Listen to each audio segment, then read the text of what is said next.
The roar of jet engines reverberated across the vast runway of Nellis Air Force Base, baking under the Nevada sun.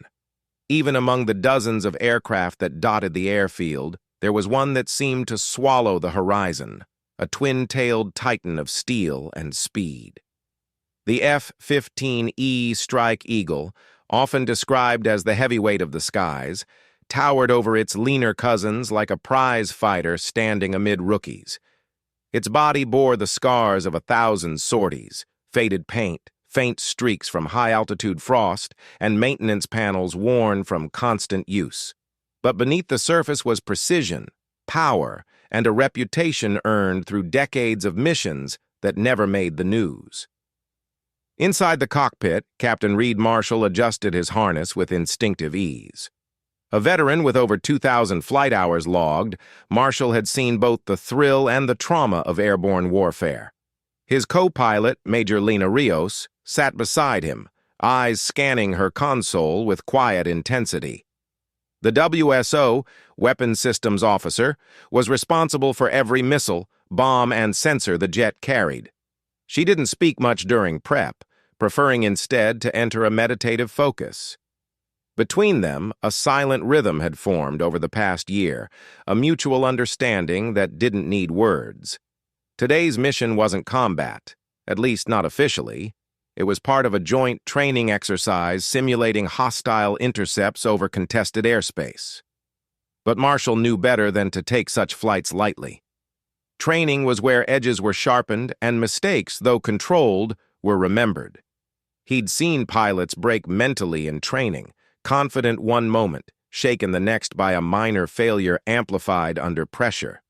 The Strike Eagle taxied toward the runway, engines screaming with caged fury. Ground crews in orange vests offered final salutes before disappearing in the jet's wake. As Marshall throttled forward and the aircraft surged into the air, the world below shrank rapidly. Mountains blurred, and the desert floor faded into a canvas of motion. At 25,000 feet, the sky darkened, and the hum of oxygen systems took over. Rios flipped through sensor diagnostics while Marshall adjusted course. They had 40 minutes until simulated engagement with enemy fighters, played by another squadron flying legacy F-16s. But that wasn't what had Marshall's attention. They'd received a quiet directive before launch, a piece of information not shared with the other squadrons. Unconfirmed drone activity had been detected in the exercise area. Command wanted it identified discreetly. No weapons, no aggressive maneuvers. Just eyes on target and a soft touch on the comms. A reminder that in today's air warfare, data often mattered more than destruction. As the Strike Eagle climbed toward the designated zone, Marshall glanced at Rios. "You get that ping on TACNET?" She nodded. "Low orbit burst, 5 minutes old. Could be spoofed traffic, but it's encrypted." "Could be our ghost." He didn't have to say more. Both of them had heard whispers of third-party drones entering U.S. airspace during exercises. Some were suspected to be Chinese or Russian, testing electronic warfare capabilities. Others were less understood, stealth platforms that didn't belong to any known adversary. Command labeled them gray targets, and encountering one always meant a shift in protocol. Their instruments began to twitch, nothing major, just anomalies. Slight interference on the radar, a ghost signature appearing and vanishing like a breath on glass. Rios narrowed her eyes, fingers dancing across her touch screens. "I've got a radar return. Altitude's fluctuating. Could be evasive programming." Marshall angled the Strike Eagle toward the blip, reducing speed to enhance tracking resolution. He could feel the shift in the jet's center of gravity, the subtle tension that came with preparing for a confrontation. They approached the contact zone, but nothing was visible. No contrails, no glint of fuselage in the sun, just air and cloud. Still, the instruments didn't lie. Something was here. Then the warning light blinked. It wasn't a lock. It was a passive sensor alarm, an indication that their own radar was being probed, slowly, carefully, like a hand trailing over the skin of the aircraft. "Someone's looking at us," Rios said quietly. Marshall kept his voice steady. Any ID on the source? Number but, it's tight beam, laser or millimeter wave. That's not something civvies use. He tightened his grip on the controls. The training exercise was already irrelevant. They were now in the middle of an unacknowledged intelligence mission, flying blind and hunted by something that might not even be manned. Let's get eyes, Marshall said. He brought the aircraft lower, into a bank, leveling into a long, sweeping turn to provide better visual coverage. Rios activated the targeting pod and slewed it forward. For a second, the pod showed only open sky. Then, there it was. A metallic shimmer, almost translucent. Hovering far too still for conventional flight. It had no wings, no heat signature, no markings. It didn't belong. I've got it, Rios whispered. Marking coordinates, sending encrypted burst. As soon as she hit transmit, the shimmer reacted. It darted sideways at an impossible speed, vanishing off the pod's range. In its place, the radar bloomed with interference. Then silence. The instruments cleared. No signal, no trace. Marshall exhaled, long and slow. Did we get enough? I don't know, Rios replied. But if we didn't, I don't think we'll get another shot. The Strike Eagle climbed again, now heading toward the extraction waypoint. The mission had changed.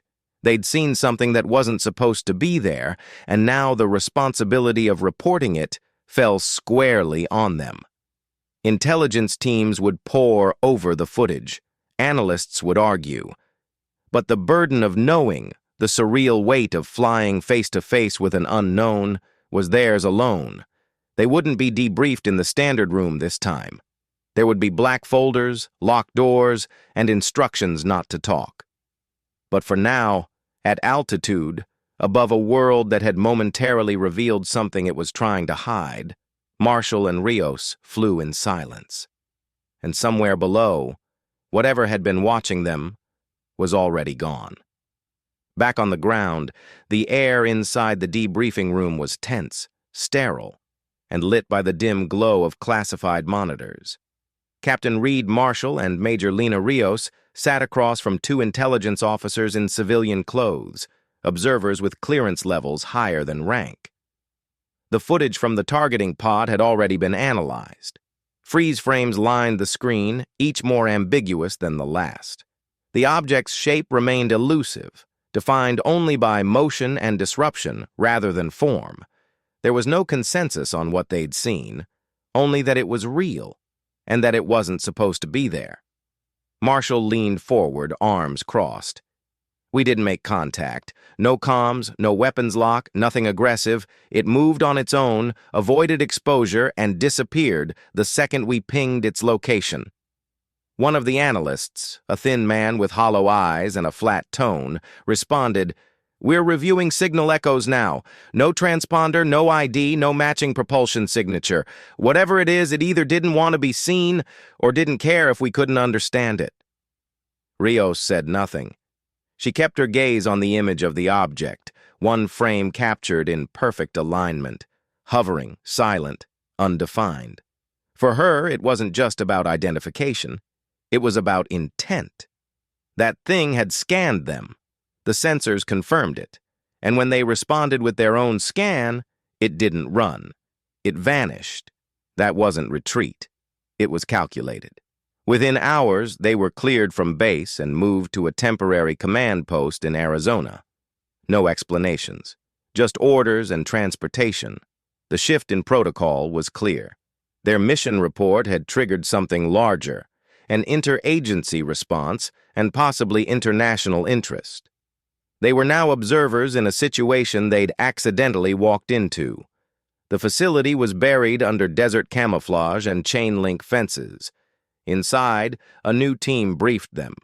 Aerial Intelligence Reconnaissance Unit, AIRU, a joint cell made up of Air Force, DARPA, and civilian contractors. Their job wasn't to confirm threats. It was to catalog unknowns that existed in the narrow gap between conventional warfare and the unexplained. What Marshall found odd wasn't the secrecy. It was the efficiency. The team already had data, maps of activity zones, timestamps of similar sightings, even internal communications between forward radar stations reporting transient anomalies. Whatever they'd encountered wasn't the first. It was just the most cooperative. Rios was given access to spectral imaging tools and waveform analyzers. She spent hours dissecting the interaction, replaying the moment the shimmer had passed over their jet's radar like a ghost gliding over water. Marshall, meanwhile, was pulled into mission planning with the unit's field team. They wanted another flight, another chance to observe the object if it appeared again. But the briefing room was cold, not just in temperature but in tone. No longer observers, Captain Reed Marshall and Major Lena Rios had now been enlisted into a mission that few even within the military knew existed. The target wasn't a nation, wasn't a terrorist cell, and didn't fire back. It didn't need to. It hovered, watched, and disappeared. And in that silence, it disrupted everything. 2 weeks had passed since their initial encounter. AIRU had pieced together a fragile thread connecting multiple similar sightings, always in high-security airspaces, always during active missions, and always ending the same way, with a vanishing act. The shimmering object had reappeared 3 more times, once over the South China Sea, again in the Alaskan Arctic, and once just outside Israeli airspace. No one had intercepted it. No one had matched its speed. The best they had were Marshall and Rios, the only crew to both spot it and survive an interaction. Now, the mission was theirs. They were assigned to a modified Strike Eagle, codenamed Spectre 1. Outwardly, it looked like a standard F-15E, but it had been retrofitted with experimental tracking systems and electromagnetic probes that could record spectral anomalies invisible to radar. Even its paint had been altered to minimize reflection and heat signature. If the object came back, Spectre 1 would be ready. As they ascended into the night sky, their altitude climbing past 35,000 feet, silence fell between the two. Not out of tension, but preparation. Marshall kept his eyes scanning the horizon, while Rios monitored the sensor array that now pulsed with eerie blue lines. Too sensitive to ignore, too advanced for comfort. They had orders. Observe, record, do not engage. Somewhere over the Pacific, the probe chirped. Once, then twice. A thin line appeared on the scope, too straight to be random, too fast to be man-made. Rios switched the external camera to thermal. At first, nothing. Then, a sudden bloom of cold. An object that didn't emit heat, but absorbed it. It was there. Marshall banked the jet hard to get a better angle. Unlike last time, the shimmer didn't flee. It moved parallel to them just far enough to make out its shape, a smooth, oval form reflective like liquid metal. It rotated slightly, not by propulsion but by silent intention. The pod recorded everything: shape, position, velocity. For 5 full minutes, the two aircraft flew side by side like apex predators sizing each other up. Then something changed. Rios's console flashed with static. The magnetic sensors spiked. A low vibration hummed through the cockpit, not mechanical, but deep, like a resonance inside their own bones. The air itself seemed to bend, as if space was warping in the shimmer's presence. Marshall gritted his teeth. "Do not engage," he muttered, more to himself than to anyone else. Rios's fingers hovered over the emergency beacon but didn't press it. Then, just as quickly, it was gone. The object didn't accelerate. It simply blinked out of existence. No trail. No echo. The air stabilized, the instruments normalized, and the sky was empty again. Back at base, the footage was stored in a vault. Debriefings lasted for days. No one could explain what they had seen, only that it was consistent with previous incidents. But one pattern stood out. Each time the object reappeared, it lingered a little longer. Each time, It flew closer. This wasn't a scout. It was studying. In the weeks that followed, Marshall and Rios were grounded, not due to protocol, but to protect them. Their jet had recorded the clearest, closest contact yet, and now it was no longer a question of whether the object would return. It was a matter of when. Intelligence officials speculated endlessly. Was it man-made, a foreign drone, something not bound by our understanding of physics? Marshall didn't care for theories anymore. He'd flown beside it, felt it. One morning, as he walked alone across the airstrip, he looked up into the pale, cloudless sky. Somewhere up there, beyond reach, the shimmer was waiting, watching, maybe even listening. He didn't know if it was friend or foe, but he knew it would return, and next time, it might not just observe.